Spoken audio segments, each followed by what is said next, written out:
काठमाडौँ महानगरपालिकाका मेयर बालेन शाहले आफ्नै नेतृत्वमा दल बनाउने योजना अगाडि बढाएका छन्। गत सोमबार बालेनले राष्ट्रिय स्वतन्त्र पार्टीका सभापति रवि लामिछानेसँग कमल पोखरीमा छलफल गरेका थिए। सो छलफल टुङ्गोमा नपुगेपछि उनले अन्य दल तथा जेनजी अगुवाहरूसँग छलफल अगाडि बढाएका हुन्। छलफलमा सहभागीका अनुसार बालेन आफ्नै नेतृत्वमा दल बनाउने मुडमा छन्। छलफलमा सहभागी स्रोतले भन्यो, देश विकास पार्टीको नेतृत्व आफैले गर्ने र लौरो चुनाव लिएर प्रतिस्पर्धा गर्ने बालेनको मुड बुझियो, एक सहभागीले भनेका छन्। देश विकास पार्टीको अध्यक्ष हाल सन्ध्या खनाल छिन्। पहिले इन्जिनियर अनन्तराज घिमिरे नेतृत्वमा रहेको हाम्रो नेपाली पार्टीलाई अद्यावधि गरेर देश विकास पार्टी बनाइएको हो। चुनाव चिन्ह हाम्रो नेपाली पार्टीकै लौरो नै कायम गरिएको छ। काठमाडौँ महानगरपालिकाको मेयर पदको चुनाव बालेनले लौरो चुनावबाटै जितेका थिए। रासोपा सभापति रवि लामिछाने र बालेन शाहबीच गत सोमबार मध्यरातसम्म छलफल भएको थियो।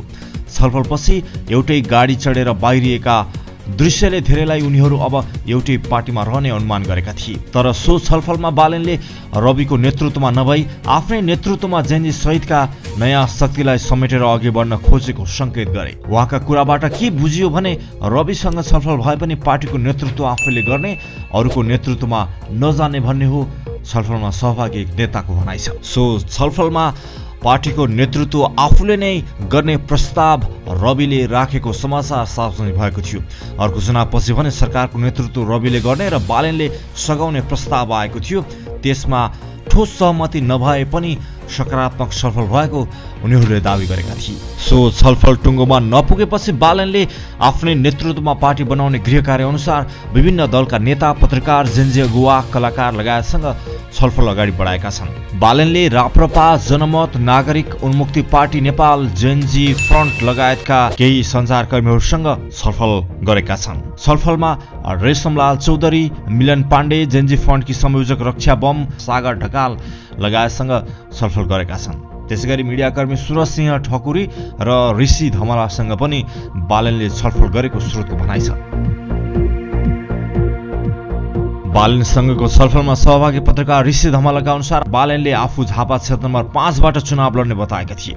झापाको क्षेत्र नम्बर 5 एमाले अध्यक्ष केपी शर्मा ओलीको चुनावी क्षेत्र हो। धमलाले बालेनले म झापा 5बाट चुनाव लड्छु, तपाईँ प्रत्यक्षमा लड्ने कि समानुपातिकमा बस्ने भनेर सोध्नुभयो। अनि मैले म राजनीतिमा आएँ भने प्रत्यक्षमै लड्छु, समानुपातिकमा बस्दिन्न भने धमलाले भनेका छन्। यसरी काठमाडौँ महानगरपालिकाका मेयर बालेन शाहको पछिल्लो राजनैतिक भेटवार्ताले राष्ट्रिय स्वतन्त्र पार्टीसँग मिलेर अगाडि बढ्ने सम्भावनामाथि प्रश्न उब्जिएको छ। आम जनताले रवि, बालेन लगायतका नयाँ शक्ति एक भएर पुरानो पार्टीको विरुद्ध उठ्नुपर्ने आवाज उठिरहँदा बालेन शाहको यो पछिल्लो गतिविधि तपाईँलाई कस्तो लाग्यो? आफ्नो विचार कमेन्ट बक्समा व्यक्त गर्नुहोला।